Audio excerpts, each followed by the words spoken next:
Good morning, everyone. Distinguished guests, friends, and colleagues, welcome. My name is Kadir Ustun. I'm the Executive Director of the SETA Foundation at Washington, D.C. We would like to welcome you all on behalf of our institution. Thank you for joining us today in this important conference at the anniversary of July 15th coup attempt. This conference will debate a subject that continues to define Turkey's domestic and foreign policy in significant ways. The last year's coup attempt exposed the extent to which the followers of Gülen would go to grab power at the expense of popular will. The attempt made it clear for Turkey that this organization was no longer a movement with networks within the state bureaucracy, but had now applied terror as a means to achieve its goals by even attacking its own people. And Turkey continues to fight against this unique challenge called the FETÖ, Fethullah Terror Organization, and the country's domestic and foreign policy continue to be defined by this challenge in multiple ways. Today, we will be fortunate to and it will be a unique opportunity to hear from General Güler, who is among us right now in the audience. He is the commander of the Gendarmerie forces in Turkey, and I'll get a chance to talk about him more before his speech. But he was an eyewitness to the unfolding coup attempt. He was one of the people at the highest level at the time. We would like to welcome General Güler and appreciate his team's efforts to make him available for this meeting in Washington, D.C. We do recognize that it wasn't easy. And I think it will be a unique opportunity to hear a first-hand account of what happened that night, on that fateful day. We will have two panels with very highly qualified experts and distinguished speakers who will discuss the implications of the failed coup attempt. The first panel will be focused on the coups in Turkey, the history of the coups and July 15th coup attempt. And we will proceed to the keynote by General Yaşar Güler. And then the second panel will talk about the security and foreign policy implications of the July 15th coup attempt. I would like to welcome you all again, and I want to particularly thank our SETA Washington team, my colleague Kılıç Kanat, our research director. Without his help, this wouldn't have been possible. His efforts are very much appreciated. And our research assistants, Leslie Dudden and Jackson Hannon, I would like to thank them all as well. Without further ado, I would like us to invite the first panel's speakers. Thank you very much for coming.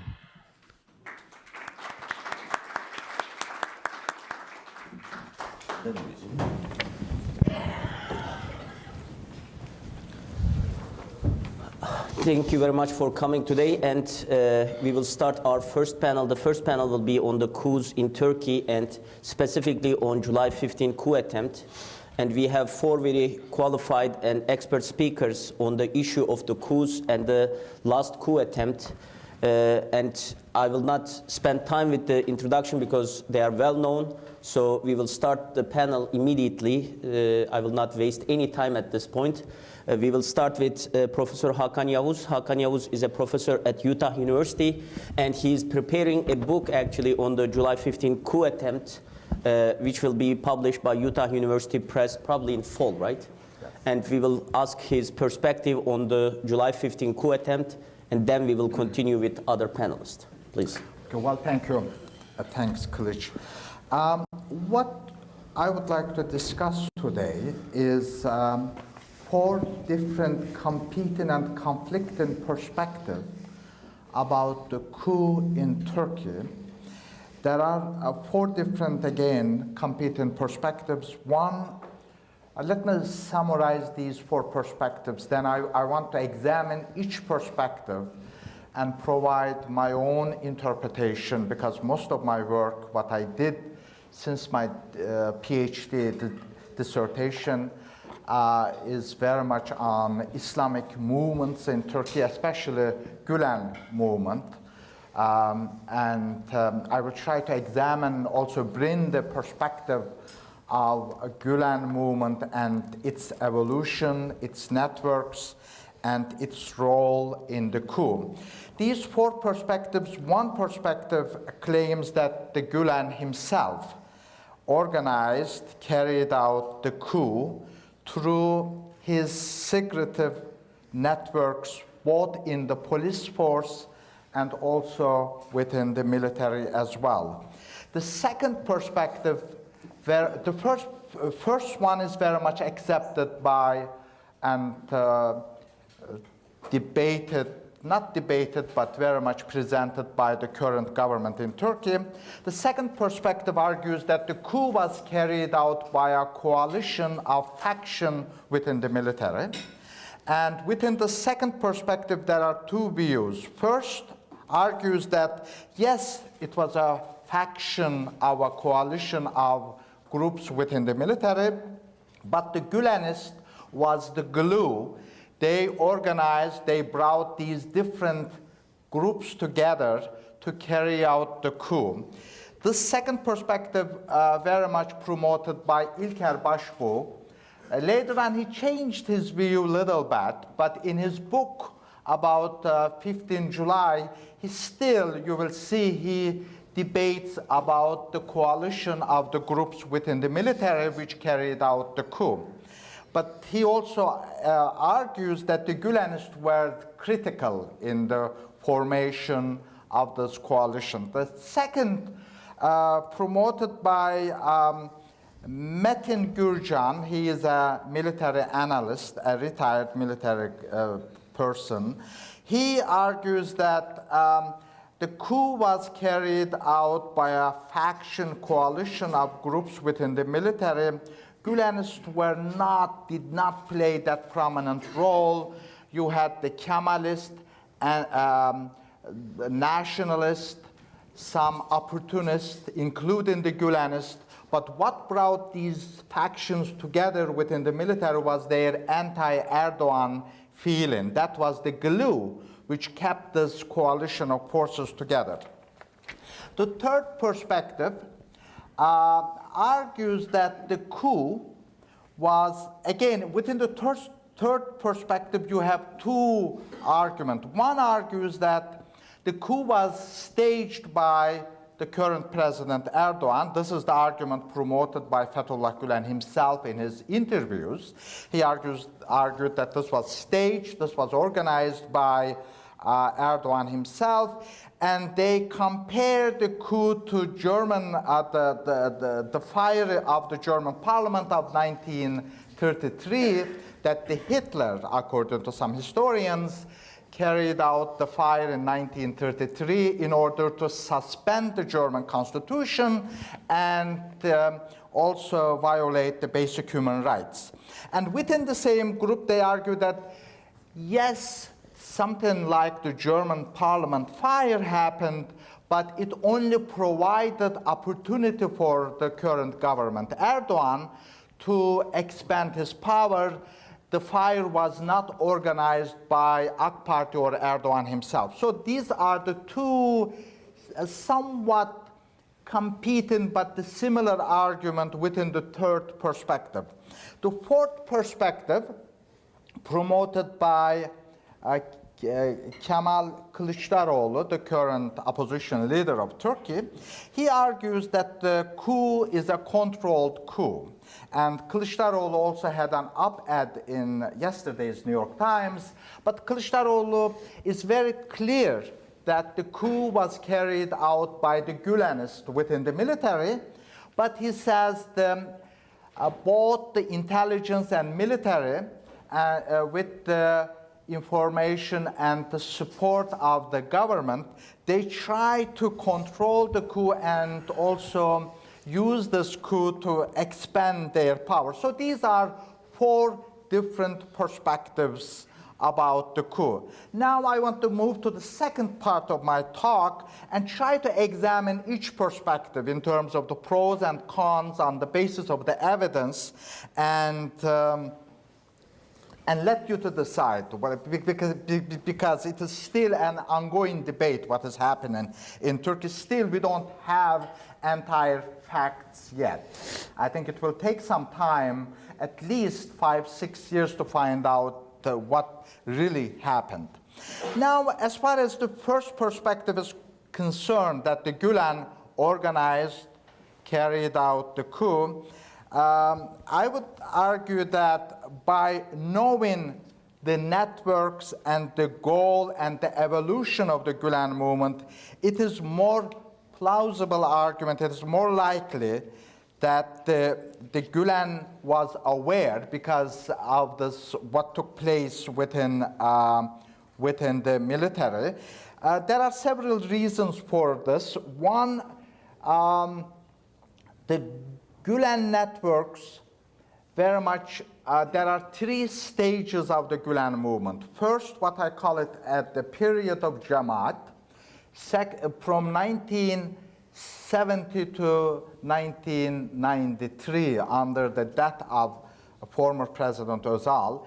The second stage is I call it the movement that the Jamaat, the community, becomes a much more public network and set of activities. It moved from being a religious entity to more or less a religio-economic and political activity under it became more clear with the death of Turgut Özal, because what Özal is critical, after the Özal, Turkey had a period of coalition government, the weak government, and that weak government provided opportunity for the Gülen and his networks to penetrate the police force.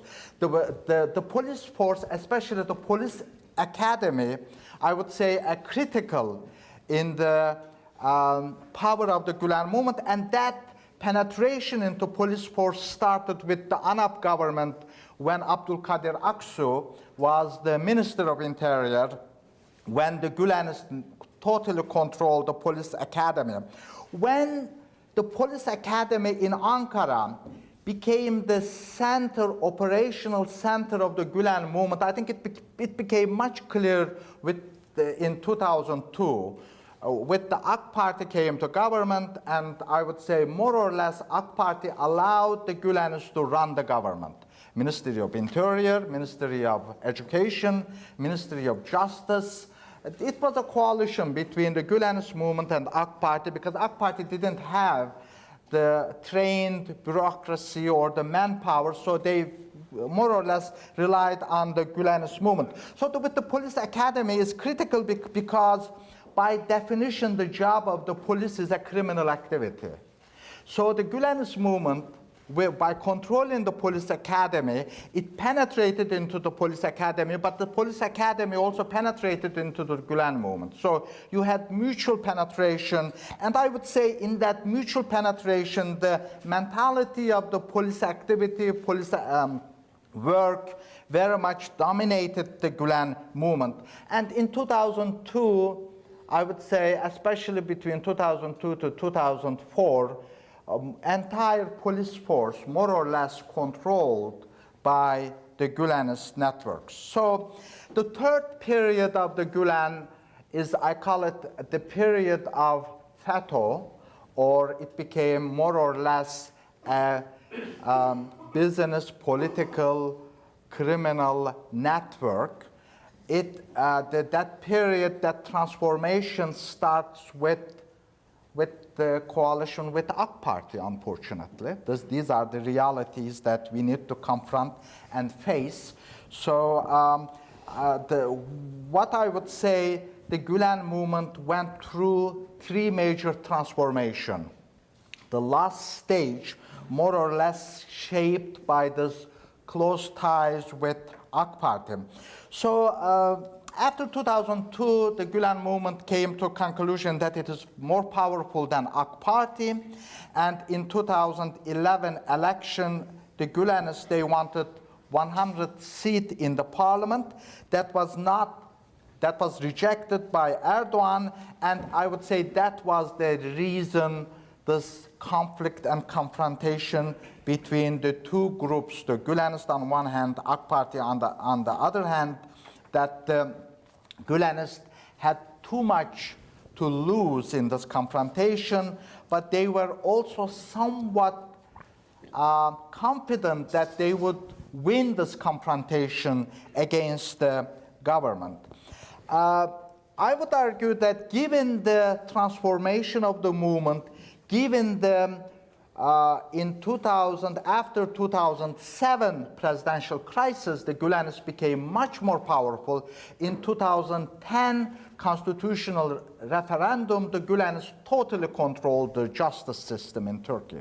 It was totally in their own hand, and they used the police force and justice to carry out their networking within the military with the support of AK Party.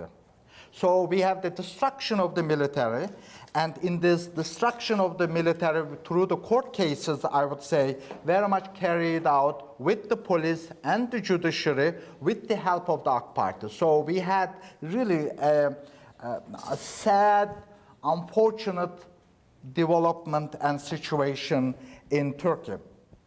So there's one thing about this coup. I do not consider this coup, the July coup, military coup.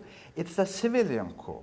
It is a civilian coup carried out, organized by the imams or the Gülenist imams, and they used the military to implement what they wanted. So it is a civilian coup carried out, organized by the imams, carried out by the military, and this is one of the reasons I would say why coup failed.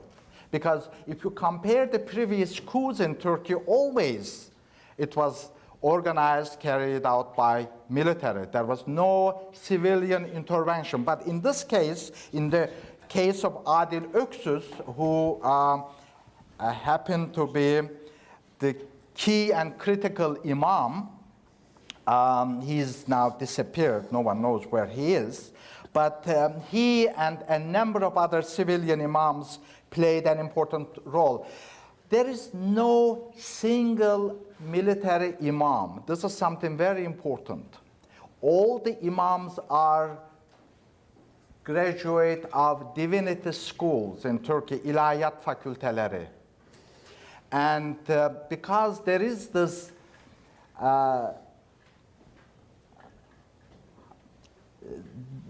the Gülenist movement, I would say, is very different than rest of the Islamic movements in Turkey. That in the contemporary Turkey, if you take it from the 19th century to present, there are three waves of, this is just a footnote to my argument. You have the Naqshbandiya movement, the Mevlana Khalid Naqshbandi movement, which is very different. Second, you had the Risale-i Nur or Said-i Nursi movement. Again, both the Mevlana Khalid and Said-i Nursi are the Kurds, but they were very loyal to, Mevlana Khalid was very loyal to Ottoman Empire, the state. Said-i Nursi was a Kurd too, but he was very loyal to Turkish Republic. And then the third religious movement, the third wave of Islamism is the Gülen movement, very different. Less Islam, it is more about the power, that it is less piety, more controlled. I think this is, the Gülen movement also represents the success of Kemalism in Turkey. This is another contradiction we need to unpack. Now, I have 5 minutes. Let me move very fast to move to the second argument, that it is a work of a coalition of forces. I would say the second argument doesn't make sense, because the Gülenists would never trust Kemalist or nationalists to even organize something such important, because one of the key terms in the Gülen movement is tedbir. Tedbir in Turkish means caution, or to be very careful, and the Gülenists would never sit together with the Kemalist army officers to discuss or organize, or the nationalists, such a critical thing. I think it doesn't, both the argument of Metin Gürcan and İlker Başbuğ do not make much sense by knowing how the Gülenist networks function. But there are some generals, I think, like Huduti Pasha or a number of other people, they didn't know what to do. I would never consider him as a Gülenist, or what I know of, what I read of his background is a very much a social democrat-oriented general. And so you do have a number of people who are in jail because they didn't know what to do at that moment of the critical period. So I am hoping that eventually this will become clear. Now, when you go to the third argument about that this is something like a German fire of the German parliament of 1933, I would say this coup was not organized by Erdogan, because there was no reason for Erdogan to organize the coup to expand his power, because Erdogan is very much in control of the parliament, the local power as well. So to risk he himself run away from an assassination attempt, the coup was very much attempted to kill him. But there was the second part of the argument that this coup was used by the government to get rid of the opposition. There is a ground for that. Unfortunately, today in Turkey, what we are seeing, that some people are using this environment to silence the opposition. And I think this is not very healthy for Turkish democracy or Turkey overall. Now, the third argument, the first part doesn't make much sense. We analyze it in the book in more detail. But the second part, the exploitation or using the coup, more or less, I would say, it makes sense, unfortunately. Now, when we look at the fourth argument, the controlled coup, which is promoted by the opposition leader, I would say that argument also doesn't make sense, because to control something, I will say it is not a controlled coup. It is on the contrary, it is loss of the control, because the military knew around 5 p.m., the Turkish intelligence was aware of the coup around 3 p.m. Both of them couldn't do anything. It also shows the weakness and inept situation of the political institutions in the country of Turkey, that they couldn't do, they lost the control. In a way, they could not try to take proper measures to stop the coup. And the controlled coup also requires that you would know what will be the next stage. And what we know from the events of the coup, there was no control, and everyone was shocked the way in which the events were evolving. To conclude, since I don't have much time,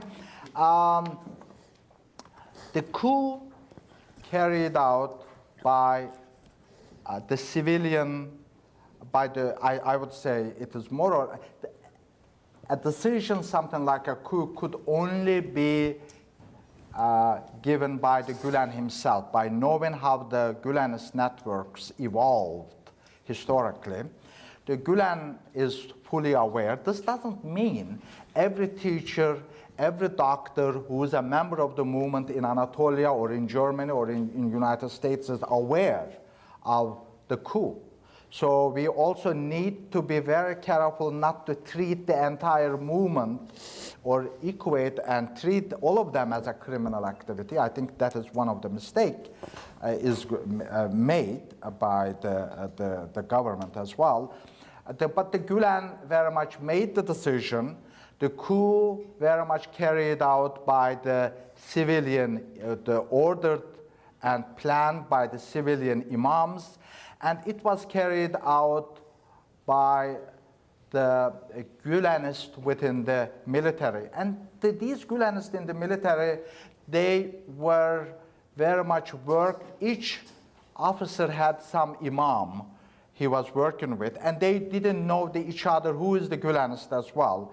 So also there is an incredible success story of the Gülen movement, how it worked, both in the police force, in the military. There's a lot to be learned, unfortunately.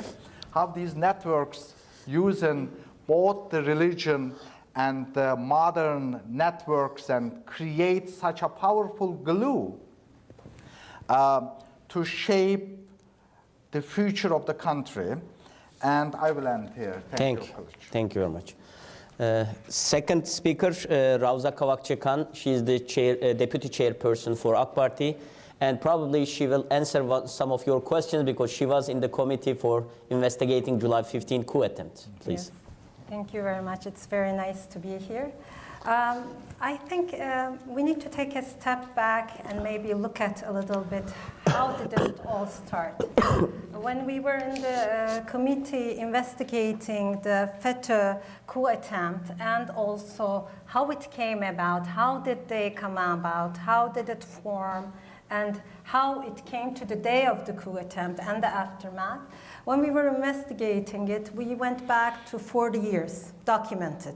And maybe there's more that's not documented back in Turkish history. So we see the first report, as Hakan Hoca mentioned, we see this first report about this Gülenist, members of the Gülenist movement, and I would definitely not call it an Islamic movement. If I were to define it, I would define it as a mafia-like cult mentality. It's definitely a cult and can utilize anything that it can in order to persuade people to do things, to brainwash them, or to blackmail them into doing it. So any way it goes. So if they need to look religious at some point, then they utilize religious terminology. If they need to look secular, then they utilize secular terminology. Anything goes, because when we look at their lives, we see that they may be religious people, but everything they do is against the rules of the religion. So I would definitely not put it together with Islamic movements. It's a movement, it's a cult movement, a mafia-type cult movement that utilizes religious terminology to influence people and other methods that they use, among other methods they use as well. So when we look at 1990s, we see the first report saying in the police force that if they're not stopped, they may take over the police reports. One thing that's important, and we had a lot of discussion related to this in the committee, and a lot of arguments, I may say, with members, distinguished members of the opposition party as well. This did not start with AK Party. This started 40 years before. And whoever was in power, it didn't matter whether their ideologies matched or overlapped, they worked with them. We see it, unfortunately, at the end of 1990s, during the February 28th period. We see it during Ecevit period. There's another report that's prepared in 1999 by the Secret Service and Ankara Emniyet Müdürlüğü, I cannot think of the name. So it's prepared in Ankara under Cevdet Saral, saying that they need to be stopped in the military as well. So all of these, at that time, because we have a Turkey where there's lots of coalitions, and unfortunately, there is no democracy, as the democracy, with its ups and downs, pluses and minuses, compared to the democracy we have today. We still have military rule. Anytime there's a democratic change or a move towards democracy, we have the political elite working with the military, and then they give a signal, and then the elected officials take a step back. So we still have an overshadowing of the political elite over the Turkish democracy. So we cannot call that a Turkish democracy when we come to the end of 1990s. Then what happens during the AK Party period? I mean, women don't like to tell their ages, but I tell people I'm in the 10th anniversary of my 35th birthday throughout the year. So I'm old enough to remember the 1980 military coup.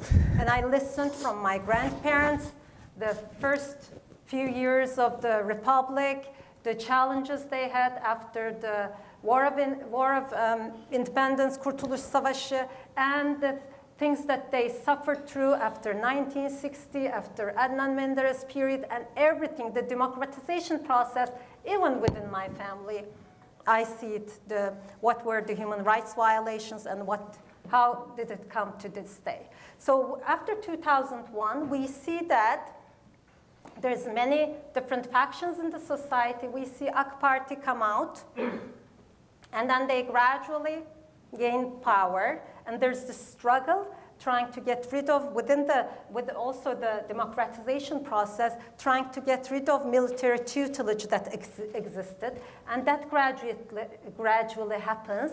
But even when we look at 2007, 2008, we see that AK Party faces a closure case against them. So when we look at really AK Party gaining power, maybe it's like the third term, 2011, that's when they start to get power. And like you said, that's when the struggle starts. In Turkey, in current Turkey, any democratic group, if they want to be a part of the democratic system, they're more than welcome to come and enter the elections. Political parties, compared to the Turkey I grew up in, there is much more freedom. Anybody can establish basically a political party, and they have the opportunity to be a part of the political system. But now you have this group, seems like a nice group. They have schools. Isn't it nice to have schools? They have schools all over the world. And then they have nice people who speak good English, good foreign languages, and they are good communicators. They look like they're humanitarian people. And then when you have these people take orders, not from their superiors in the government or in the military or in the police force, but taking orders from a civilian from outside, and orders that are ordering them to do illegal things, like blackmailing people, like threatening people, like causing them to lose their jobs, or forcing them to close their businesses, then we have a problem. Then there's a struggle. It's not a democratic struggle, it's a power struggle. So the clash starts during the 25th of December 2013. 2013. And then before that also, the day when that's one of the news that is out again, that's discussed a lot in the media as well, the stopping of the trucks that were bringing aid. It was National Security Services trucks being stopped by factions in the military. So these things do not add up. So the problem started.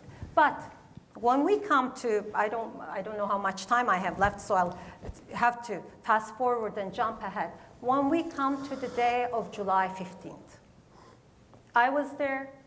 I will always regret the fact that I rushed to Istanbul from Ankara after the parliament worked till the morning on July 15th, because I wanted to see my daughter. We would only have that weekend. I wanted to spend time with her, and I wasn't there in the parliament when it got bombed. Okay, imagine having F-16s fly over the Capitol when the Senate, the Congress is in session. And imagine them bombing. Imagine men in US Air Force uniform, your country's uniform, shooting at you. Imagine tanks out on the streets. So this is something my generation remembered vividly, but this was something the new Turkey.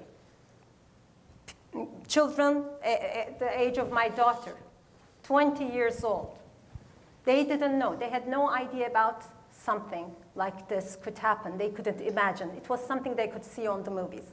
So July 15th coup attempt was a violation of basic human right. The most basic human right is the right to live.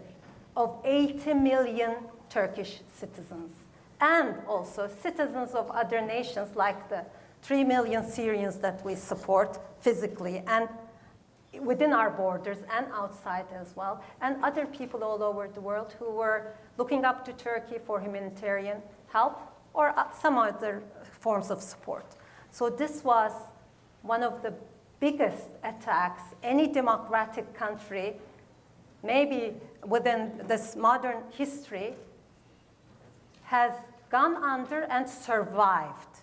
So what was not logical was, I mean, I'm not a person who likes guns. I grew up in Texas, so I get a feel about it. I have a feel, but it's not logical for people to run towards guns and tanks and bombs. It's not logical. But that day, the Turkish people, and this is something for social scientists to discuss, they redefined the concept of struggling, fighting for democracy. All the previous definitions, I'm so sorry, there's lots of very distinguished academics here. All the previous definitions are no longer valid. And I'm saying this as a politician, not as a politician, but also as a student of international relations and political science. So people literally took to the streets. Okay, what happened afterwards?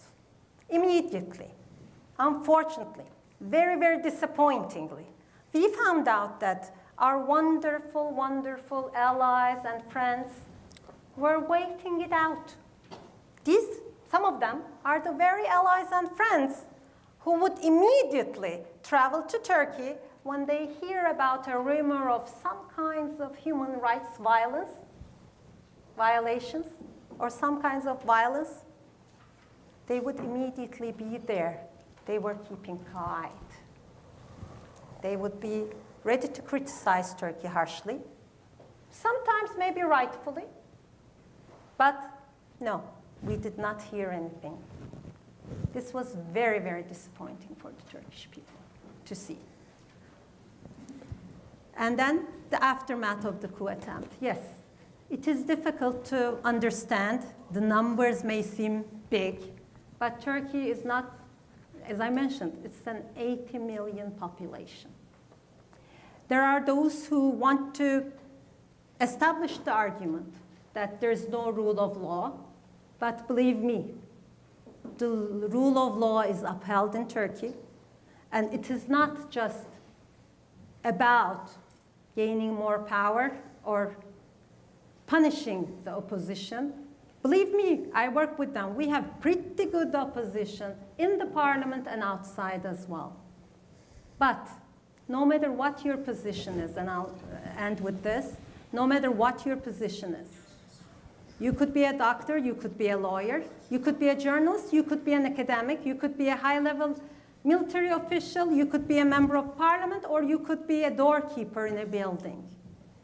Nobody is above the law, and it is not acceptable to promote terrorism, no matter what your position is. Some of the things that we live, if any of it, not any of it, if 1,000 of it happened in the United States, and I was here on September 11th, those horrible attacks, or if it happened in a European country,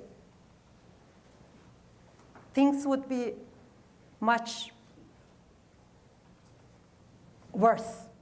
So the court cases, we're following the court cases, are going on for the coup attempters, and in addition to the people who are either suspended or they're being having to go through the court system, there's also a great number of people who are released or reinstated to their positions. But unfortunately, we don't hear about that in the US media or in the European media. We hear about a certain part of the story. So I just wanted to tell about our part. I had a lot of notes, but I'll try to get back to them soon. Thank you. Thank you very much for your passionate presentation. And our third speaker, Necdet Ozcelik, is from our very much known expert on security affairs, and he's a research fellow at SETA Ankara. Thank you. Thank you for having me. I would like to deal with two important issues regarding the Turkish armed forces, touching some sensitive issues, how the FETÖ people were so effective in the Turkish armed forces and how they affected the Turkish combat readiness after the coup attempt. So there was a big problem of understanding who carried the military attempt, the military part of the coup attempt in Turkey. So as Metin Gürcan pointed out, that was not indeed a consortium of haters, FETÖ members, or the opportunists. There are many people, there are many opportunist people in Turkish armed forces, more than who got involved in the coup attempt on July 15th. I'm not sure about the number of the haters. Of course, there are some certain of them. But the main body or the driving body of the military coup or the FETÖ coup was the FETÖ members in the military. And so I would like to try to explain the strategy of the FETÖ infiltration into Turkish armed forces. And I take 5 dimensions of that. So first of all, that strategy just sits on targeting and targeting series, actually. So the first was the targeting the personal status of the Turkish armed forces. What I mean, the Turkish armed forces runs on a personal system on different status. Generals, officers, NCOs, the contracted specialists, and the compulsory service members. We see that the FETÖ members invested in the strategic and the operational status of the personnel body of the Turkish armed forces. Those are the officers mostly. Starting from the military high schools and continuing until they get promoted to a general. So that's a long investment, actually, for the FETÖ members. The NCOs, the contracted specialists, and the mandatory service members, they are mostly are technical and the tactical people. So the FETÖ members did not put too much cost on those people to hire. So the main body of the FETÖ members just worked on in Turkish armed force were the officers. There are some military people in this room, and they know how suffering, they know how long to get promoted, to get the commitment, to get the commission of being an officer in Turkey. That's a long-run effort, actually. The other dimension that I can say, that's the targeting the command forces. So, you know, there are some military branches, there are some military command forces, and there is a military law enforcement branch as well. So in Turkey, we see gendarmerie, which is operated under the control of Interior Ministry, was targeted to get infiltrated in primarily by the FETÖ members because of their proximity to the civilian people. And gendarmerie has the intelligence supremacy comparing to the other traditional command forces in the civilian society. They are law enforcement military people. So they take the gendarmerie forces in their primary target to get infiltrated, it seems so. Then we see the Air Force because of their tactical capacity, because of their maneuverability and the mobility as well. Then we saw the Army, the land forces. It becomes the third. then Navy follows it. We see the special forces also got involved in the coup attempt because of their unique training, unique capacity of carrying some special operations. We saw that those special forces soldiers, troops, seizing in some certain headquarters and just detaining some high-ranking generals as well. So, and the third dimension that I can talk, that's the key positions that how FETÖ members just work on the Turkish armed forces. Those are the personnel directorates, intelligence directorates at the high-level headquarters. Then we see the personal assistance for the high-ranking generals as well.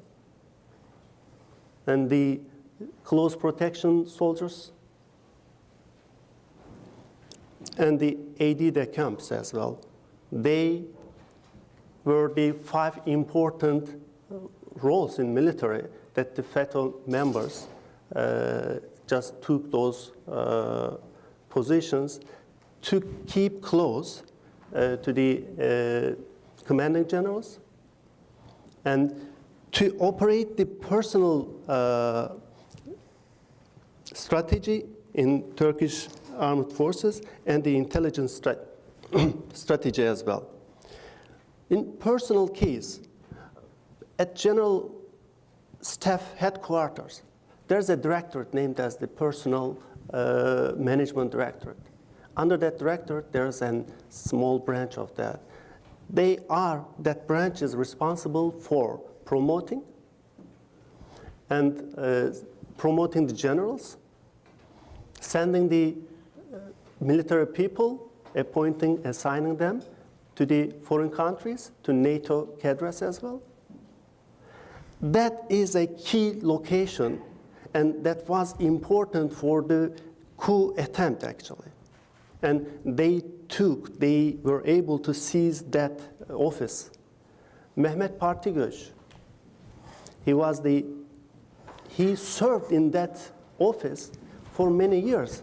After he got promoted, he got the status of being a staff officer. That was, if I am not wrong, that was since 2003. He was in that position. As a major he started, and he was right over there as a brigade general. That's incredible. He got so dominant on directing and giving some policy recommendation to the high-ranking generals. And the intelligence directors as well. That starts from the battalion level and goes all the way up to the force commands headquarters.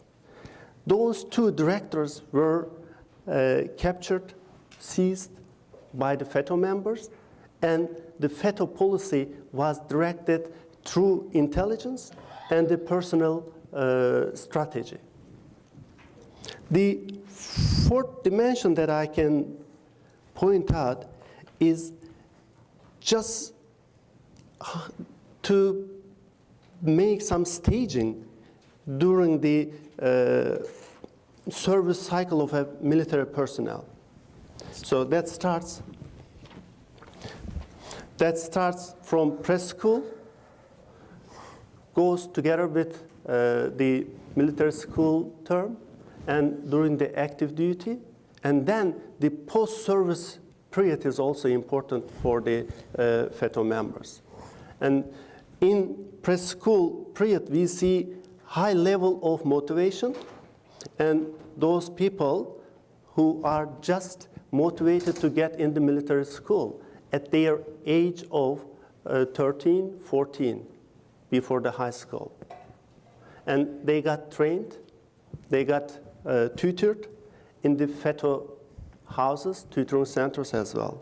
And during their military school period, they kept their motivation visiting some certain FETO cells, what I call, in the vicinity of their military high schools are located. During the active period, that's the settlement and the commitment actually. And then it becomes the post-duty period, so the retirement, discharges, and resignation. Among all other religiously motivated discharged people, FETO people are the less in amount who got discharged from the military. So this is interesting. The other dimension is just phasing the infiltration until getting the capacity of operation. So that's studying the Turkish armed forces. That is just before 1980s. And then infiltration and survival phase, that's between 1980 and year 2000. The mass infiltration starts in the middle of 1980s. And those brigadier generals who took place, who got involved in the military coup on July 15th were mostly at the rank of brigadier generals. That means they got in the military schools in mid-1980s. That person I mentioned, Mehmet Partigöç, is one of them as well.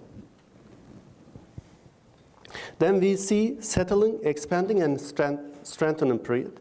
That's right after 2000, year 2000, between 2000 and 2008. We saw lots of people were just discharged from the military service because of they were potential opposition for the FETO members. I remember during the, between 2004 and 2008, more than 500 special forces soldiers got sent to regular army units. That's a big number comparing the whole body of the Turkish special forces. And then we see the purging activities of FETO members. They purged the non-FETO members just using the Balyoz, Ergenekon, and such cases as an instrument for purging those people. So that was a well-planned strategy, but that was the coup attempt itself is a preemptive military action because the FETO members were not able to reach their operational capacity to carry a full-scale coup d'etat in Turkey. So that was the merit of their strategy. So that's why I'm calling it as preemptive. And the final thing that I would like to put some notes on, that's how this affected the Turkish combat readiness. Definitely that harmed the Turkish know-how, Turkish military know-how, that's for sure. However, the discharge of the FETO members from the Turkish armed forces just eased the fight against terrorism. Since July, it's almost 2,000 PKK members got killed. That's an incredible number. Of course, there are some casualties from the security side, but the impact of the operations are important. The PKK members are now just operating in small tactical elements, not organized in big numbers. So it is just forcing them to act hardly in the mountainous regions. So of course they are still out there, but the intelligence supremacy helped the Turkish forces to carry effective operations. And then the Turkish military and the security operations, security forces got the operational supremacy. Now there's a missing part here, so that completes the fight against terrorism. That's the public diplomacy. So that's not just only a military term, that should be carried together with the civilian institutions as well. Thank you. Thank you very much. And our last speaker, Ismail Caglar, the Director of Media Studies in SETA Istanbul. Thank you very much. I will try to keep it short before I get this remark from my colleague Kılıç. I want to continue with the comparison of former military coups in Turkey and this July 15 coup attempt. First thing I would say about in this comparison is about the groups that organized, that were the plotters. When we look at those former military coups, we see that a well-organized Kemalist and or nationalist establishment, these were the people who did the coup attempt. And they had a motivation. Of course, this does not make what they did legal. This does not legitimize their attempt, but they had a motivation. Their motivation was most of the time to protect the state from those people. Most of the time they were civilians, politicians, from those politicians who they thought are not acting for the interests of the state. And they had this ideology, a certain ideology. And for example, they had this, plotters had the idea that how the state affairs should be done. And for example, in some attempts, they were claiming that they are protecting state against this rising religious reactionary in Turkey, quote unquote, of course. And for some time, they were claiming that they were protecting the state against radical leftist street activism or against terror, or they were blaming politicians for political instability. As I said, this does not make what they did legitimate, but this show us that they had some sort of roots in the society. Some people in the Turkish society supported those coup attempts because they had a certain connection with one of those ideologies that were prevalent in Turkish society.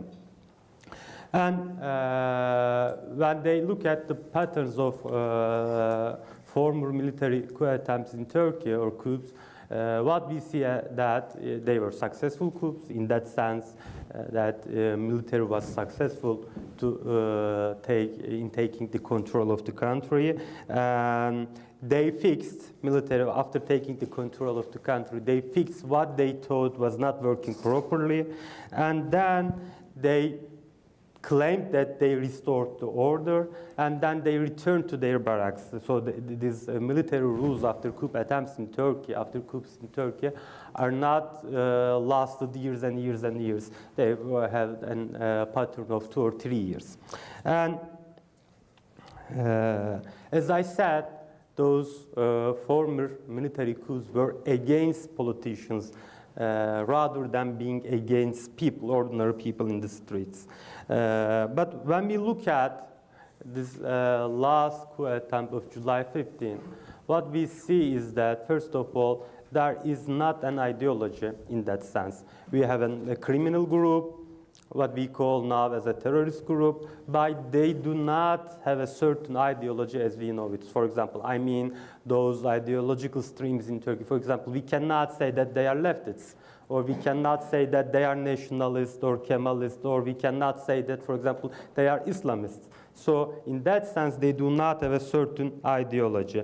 But their motive was they have a will to power, they have a desire to power, they only wanted to grasp the power. And they targeted ordinary people. The target of this July 15 coup attempt was ordinary people, not only in the sense that they killed ordinary people in the night of July 15, but also in the sense that they rejected their right to exist without being a FETÖ member.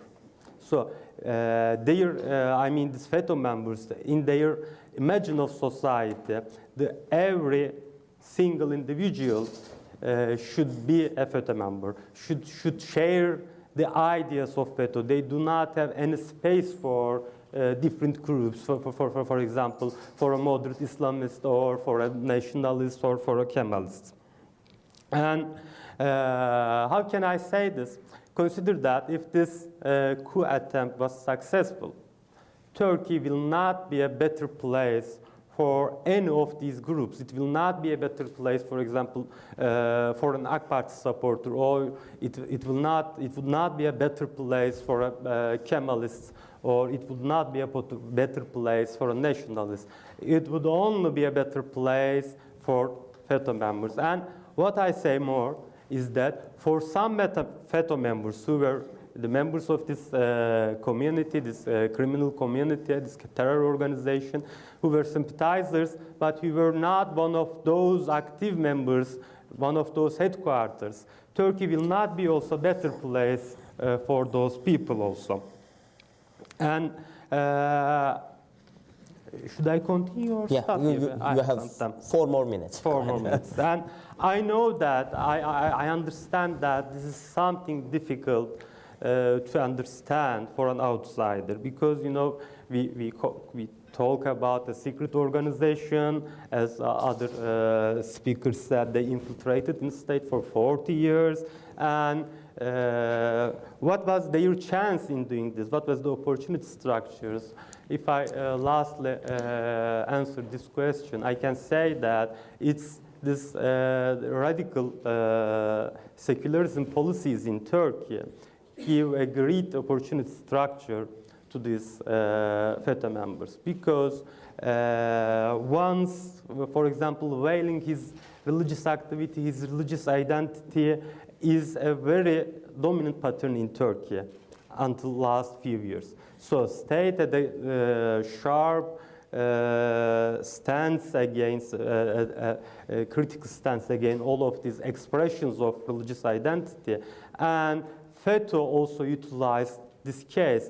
They claimed to the ordinary Turkish people, they claimed themselves to become one of those religious groups, that ordinary religious groups that Turkish society supported, and they take the support of ordinary people. And this was their number one advantage in infiltrating the state and also taking the support of ordinary people. Let me stop here, then I will continue with the questions. Thank you very much. Thank you for all the panelists for their presentations and initial remarks. I happen to abuse my right to moderate the panel and ask a lot of questions to panelists, but considering the number of participants today, I decided to open the floor for the question and have several questions. Then if I may add a few more, still using my privilege, we can start with you. Can we move the mic? Here.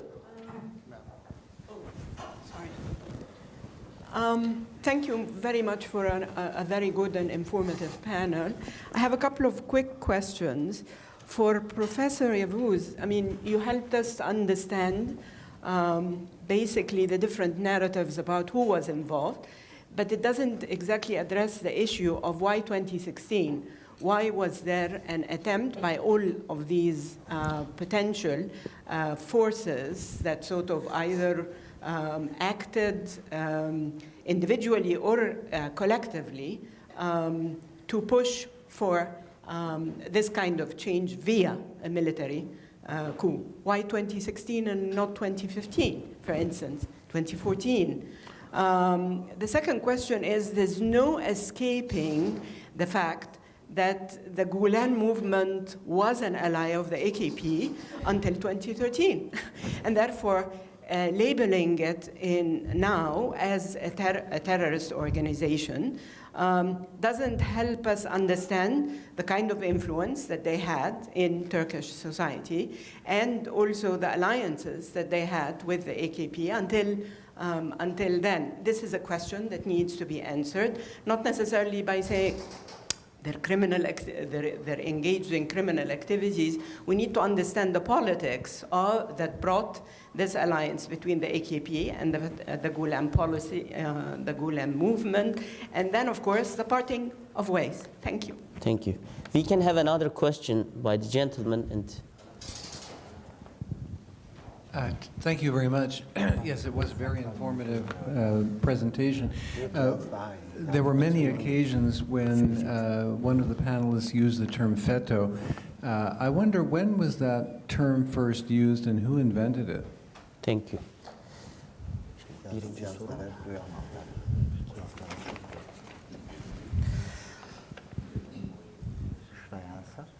Yeah. Yeah. Well, I think that I would consider the Gulen movement as Islamic movement because there is no one Islam. There are diversity of Islams. And the Gulen movement, if you look at the origin of the movement and reason why AK Party allied itself with the Gulen, or why the Gulenists also supported AK Party, because of that shared identity of Islam. So we cannot ignore the bridging role of Islam between these two actors to understand the relationship between the two. So this is one of the issues that Islam, but there is no one Islam. As you know, there is the Islam of Rumi, there is an Islam of Ahmadinejad, there is an Islam of Sayyid Qutb. So just like Christianity, I'm coming from Utah. Even in the Utah, the Mormon church has 20 different versions. So given the Islam, the history, the context, there are thousands of different interpretations. So the Gulen movement also very much shaped by certain tradition of Islam, because there are in the tradition issues needs to be examined as well. Now, when we look at what happened in 1917, actually the issue started in 2011 between AK Party and the Gulen movement, because the Gulen movement, after the constitutional referendum in 2010, the Gulenists were really mobilized, and they got what they wanted in terms of their hegemony. By changing the constitution, they became a dominant force in the judiciary. And they come to the conclusion that now we control the Turkey, so we can get Erdogan to do whatever we want. In 2011 election, they wanted a 100 seat in the parliament. And Erdogan said no. I think that was the beginning of the struggle. Then the president realized that the Gulenists are trying to abstract some of the opening policies toward the Kurds, further democratization of the country. So the Gulenists were trying to stop him. And then there was a struggle in the bureaucracy. Let me tell you something. The Gulenist movement, they really did not want to control any political party. Yes, the Gulenists, they started their relationship with ANAP, with the Turgut Özal, then Süleyman Demirel, then Tansu Çiller, even Bülent Ecevit. But the Gulenists, they did not want to control any party. They wanted to control the state institutions and bureaucracy. And they succeeded in doing that because of the weak political party structure in Turkey, especially after the death of Turgut Özal. There was a period of instability, weak government in Turkey that provided opportunity for the Gulenists. So the struggle started in 2011. In 2012, the Gulenists wanted to pressure the government through the court case against Hakan Fidan. He is the current chief of Turkish military intelligence. Then the Erdogan, in return, wanted to close their schools, some of their dershanes, or the University preparation courses. The University private, preparation courses. Private university preparation schools. And then it was the main source of income for the Gulenists. Then in 2013, there was a corruption probe, or the Gülenist judges and police, again, they tried to put the government in a difficulty in 2013. And then I think the confrontation took a different form after 2013. Why 2017? Because there was the Military High Council. Usually it meets once a year to decide the promotion. So it became very clear in the June newspapers start to cover the stories about the Gülenist networks and the military, that the Military High Council is going to cleanse these pro-Gülenists from the army. So the Gülenists were already cleansed from the judiciary and police force, so the military was their lost place. Now they were about to be cleansed from there too, and they just used their last bullet to, against Erdogan to stop this process of cleansing of pro-Gülenists from the military. Ravza, do you want to add something? There was a question about FETA. When was that term coined? I think I would like to give the credit, but it was used before the coup attempt as well. But I cannot remember who used it for the first time. But especially after the coup attempt, it was used. But a couple of things to add. Yes, again, I mean, I beg to differ on the argument that this was an Islamic movement. Yes, there are different ways people practice their religion, but the thing about Gülenists was this. To get to the ends, and that doesn't fit with the basic principle of Islam, to get to the end, you can use any means. That could be, you know, doing things that are not legal in the Islamic framework, to doing things that are not that are not legal in the technical, political, secular term. So anything could go. And when did the first struggle maybe start? In addition to what Professor Yavuz said, is when they started to do illegal activities. That was when the first struggle started. Because in order to have power, they didn't care about who was in power as long as they had a say. But now there was a more democratized Turkey, and there was a government in power that wasn't going to do anything they were asked to do. They were there to represent the people and do what they asked them to do. So that's when the clashes started. And actually, I was a part of the maybe reason that the coup attempt took place when it did, because we passed the laws in the parliament, and we were done early, and the higher council would be meeting earlier than it was expected. So it was related with the schedule of the parliament as well. Thank you. I will have another question, and then we have to finish sharp at 12.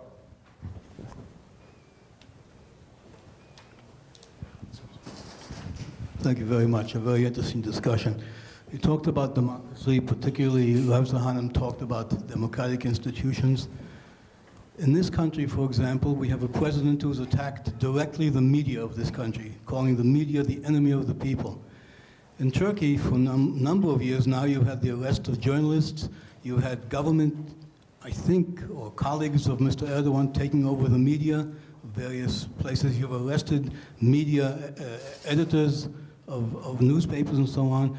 Could you tell us a little bit of what seems to be the current situation? What's happened to democracy? What happened to freedom of speech post-coup? I mean, I think before the coup you had a similar situation, but now you have what seems to be accusations of illegal activities that journalists are doing. Could you comment on that a little bit? And thank you. Should I go ahead? Yes. Okay. All right. Yes. As far, of course, there's a different discussion here in the United States. We have a different one in Turkey. I did kind of get into it a little bit. Of course, I'm not a philosophist, so I'm not going to a discussion, but there are limits to freedom. it would not be acceptable anywhere in the world to promote if you're a journalist, if you're a politician, if you're an artist, no matter what your career is, nobody could say something like they support activities of Daesh, ISIS, right? Would that be considered as a part of freedom of speech? No, it would not. When we look at the cases of the journalists, and I try to follow them closely, whatever information is available to the public, they are not about the law. As I mentioned at the beginning, this is not related with journalistic activities, but this is related with terrorist activities. And of course, there's this perspective as well. Production of knowledge is something interesting. What is terrorism? Turkey, for instance, is dealing with FETA terrorism. We passed a huge exam by losing 250 lives, and 2,194 people got wounded. And we deal with PKK terrorism. PKK, interestingly, is a recognized terrorist organization by the United States, by the European Union, yet they are able to protest in most EU countries where Turkish politicians aren't allowed to speak to the Turkish citizens, like Germany and the Netherlands. And we're dealing with Daesh, ISIS terrorism at many levels. So what is the definition of terrorist according to me? Now, I think anybody in the world would agree that ISIS, Daesh is a terrorist organization. But when it comes to the issue of PKK, interesting, we live with them in Turkey. They kill Turkish citizens. Most of them are of Kurdish descent, although they argue they're fighting for Kurdish rights. And I've grown up with PKK being a horrible terrorist organization, my life. And still, they get support internationally, political or otherwise. So I think it's a very, very big discussion. But as far as the journalists are concerned, no, they are not there for writing articles against the government or other activities, but it is the courts who decide. I mean, I keep hearing this, Erdogan arrests people. Okay, we're all intelligent people. President Trump, no matter what he says, does he have the authority to go physically arrest people? So believe me, we do have the rule of law in Turkey. That is why we still have the court cases going on. The people that you have absolute footage and perfect evidence, it's obvious that they have killed innocent people out on the street. They are being tried in Turkish courts with the families of the victims watching. So I just wanted to ensure that the rule of law is intact. There are so many questions, but apologies that I have to be really strict on time. So I will give half minute for each participant panelist for final remarks, and we have to start the keynote immediately after this. What I can tell about And one more thing, the three panelists came all the way from Turkey, and the fourth panelist is from Utah. So they come all the way, and they will be here all day long. So if you have any questions, they will probably accommodate and entertain your questions. Yes. What I can tell about the consequences of the FETA attempt regarding the transformation of society and the security circles as well. And the Turkish military and the Turkish society now claims the democratic values more than it used to be. So this is what the most important consequence of the FETA attempt. So yes, there will be a reconstruction of the security architecture in Turkey. That will definitely take some time, but what the people, what the circles in the military and the security circles, they are expecting that should be run on a merit system. Thank you. Ismail? I just want to say something about these concerns about the democracy or freedom of speech in Turkey. It's good to see that we have some friends that have concerns about the democracy in Turkey. But this image in the US media, I can definitely say is not true. Just one example. A few days ago, the leader of main opposition party just finished his march from capital Ankara to Istanbul. He marched, he walked all the way with hundreds of people, and at his last stop in Istanbul, he organized a public demonstration with the participation of millions of citizens, as they claim it. And the police officer, the police forces assisted them all the way to protect them against any provocations or any terrorist attacks. So, yes, you may have some concerns about the democracy in Turkey. That's good. We have friends that have some concerns about our country. But this image is not totally true. Thank you. I think since my dissertation advisor is here as well, since Dr. Hatem is here, I do need to make a point about production of knowledge. And we see a lot of production of knowledge that presents Turkey, AK Party, and President Erdogan as the evil enemy. So I find that very disappointing that, especially going back to the example of Europe, do you know that our Family and Social Affairs Minister wasn't allowed to speak in the Netherlands, and she wasn't allowed to go into the Turkish embassy, that as a woman minister, she was physically, this is against diplomatic etiquette, this is against international law, as a woman minister, she was physically removed and taken into custody, held till the morning, until she was sent back to Turkey. What happened? Women's rights, come on. Doesn't a Turkish minister deserve, it was 3 days after International Women's Day. So please, let's look at the production of knowledge and check our sources. Thank you. Well, I think, unfortunately, we have a problem of freedom of speech in Turkey. Unfortunately, freedom of media is also limited in the country. But we have to understand why this is the case. But I don't think anything would justify limiting freedom of speech. I think bad media could clean up the good. Good media can challenge the bad media. I am totally in favor of freedom of speech, and unfortunately, we do have a big problem there.